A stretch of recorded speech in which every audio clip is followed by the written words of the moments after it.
اعوذ باللہ من الشیطان الرجیم، بسم اللہ الرحمن الرحیم۔ السلام علیکم ورحمۃ اللہ وبرکاتہ۔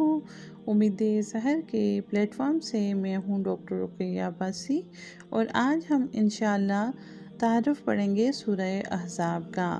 رب اشرح لی صدری ویسر لی امری واحلل عقدۃ من لسانی یفقہوا قولی، رب زدنی علما۔ سورہ احزاب یہ سورت حضور صلی اللہ علیہ وآلہ وسلم کے مدینہ منورہ ہجرت فرمانے کے چوتھے یا پانچویں سال کے درمیان نازل ہوئی ہے۔ اس کا پارہ نمبر 21 ہے۔ یہ مدنی سورت ہے اور اس میں 73 آیتیں اور 9 رکوع ہیں۔ اس کے پس منظر میں 4 واقعات خصوصی اہمیت رکھتے ہیں جن کا حوالہ اس سورت میں آیا ہے۔ ان 4 واقعات کا مختصر تعارف درج ذیل ہے۔ تفصیلات انشاءاللہ متعلقہ آیتوں کی تشریح میں آئیں گے۔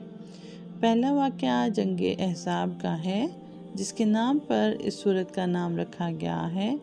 بدر و احد کی ناکامیوں کے بعد قریش کے لوگوں نے عرب کے دوسرے قبائل کو بھی حضور صلی اللہ علیہ وآلہ وسلم کے خلاف اکسایا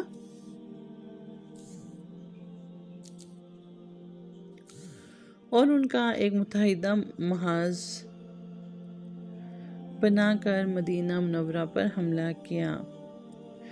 حضور صلی اللہ علیہ وآلہ وسلم نے حضرت سلمان فارسی رضی اللہ تعالیٰ عنہ کے مشورے پر مدینہ منورہ کے دفاع کے لیے شہر کے گرد ایک خندق کھودی تاکہ دشمن اسے عبور کر کے شہر تک نہ پہنچ سکے۔ اسی لیے اس جنگ کو جنگ خندق بھی کہا جاتا ہے۔ اس جنگ کے اہم واقعات اس سورت میں بیان ہوئے ہیں، اور اس موقع پر مسلمانوں کو جس شدید آزمائش سے گزرنا پڑا اس کی تفصیل بھی بیان فرمائی گئی ہے۔ دوسرا اہم واقعہ جنگ قریظہ کا ہے۔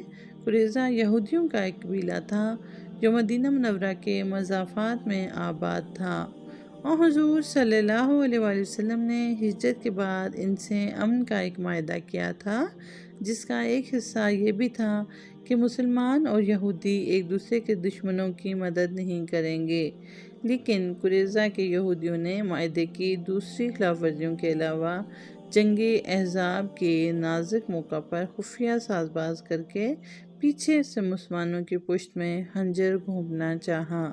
اس لیے جنگ احزاب سے فراغت کے بعد اللہ تعالیٰ کا حکم ہوا کہ آپ فوراً بنو قریظہ پر حملہ کر کے ان آستین کے سانپوں کا قلع کما فرمائیں۔ چنانچہ آپ نے ان کا محاصرہ فرمایا، جس کے نتیجے میں ان کے بہت سے افراد قتل ہوئے اور بہت سے گرفتار۔ اس واقعے کی کچھ تفصیل اس سورت میں آئی ہے۔ تیسرا اہم واقعہ یہ تھا کہ اہل عرب جب کسی کو اپنا منہ بولا بیٹا بنا لیتے تو اسے ہر معاملے میں سگے بیٹے کا درجہ دیتے تھے، یہاں تک کہ وہ میراث میں بھی حقدار پایا جاتا تھا، اور اس منہ بولے بیٹے کے لیے جائز نہیں سمجھا جاتا تھا کہ وہ اس کی بیوہ یا مطلقہ بیوی سے نکاح کرے، بلکہ اس کو بدترین معیوب عمل سمجھا جاتا تھا، حالانکہ اللہ تعالیٰ کی طرف سے اس کی کوئی ممانعت نہیں تھی۔ عرب کی یہ جاہلانہ رسمیں دلوں میں ایسا گھر کر گئی تھیں کہ ان کا خاتمہ صرف زبانی نصیحت سے نہیں ہو سکتا تھا۔ اس لیے حضور صلی اللہ علیہ وآلہ وسلم نے ایسی رسموں کا خاتمہ کرنے کے لیے سب سے پہلے خود علی الاعلان ان رسموں کے خلاف عمل فرمایا، تاکہ یہ بات واضح ہو جائے کہ اگر اس کام میں ذرا بھی خرابی ہوتی تو حضور صلی اللہ علیہ وآلہ وسلم اس کے پاس بھی نہ جاتے۔ اس کی بہت سی مثالیں آپ کی سیرت طیبہ میں موجود ہیں۔ مختلف فتوحات کے نتیجے میں مالی طور پر وسعت ہوئی تو انہوں نے اپنے نفقے میں اضافے کا مطالبہ کر دیا۔ یہ مطالبہ عام حالات میں بھی کسی بھی طرح کوئی ناجائز مطالبہ نہیں تھا، لیکن پیغمبر اعظم صلی اللہ علیہ وآلہ وسلم کی زوجیت کا شرف رکھنے والی ان مقدس خواتین کا مقام بلند اس قسم کے مطالبات سے بالاتر تھا۔ اسی لیے اس صورت میں اللہ تعالیٰ نے ازواج مطہرات کو یہ اختیار دیا ہے کہ اگر وہ دنیا کی زیب و زینت چاہتی ہیں تو حضور صلی اللہ علیہ وآلہ وسلم انہیں اعزاز و اکرام کے ساتھ علیحدہ کرنے کو تیار ہیں، اور اگر وہ پیغمبر اعظم صلی اللہ علیہ وآلہ وسلم کی مشن کے ساتھی ہیں اور آخرت کے انعامات کے طلبگار ہیں، پھر اس قسم کے مطالبے ان کو زیب نہیں دیتے۔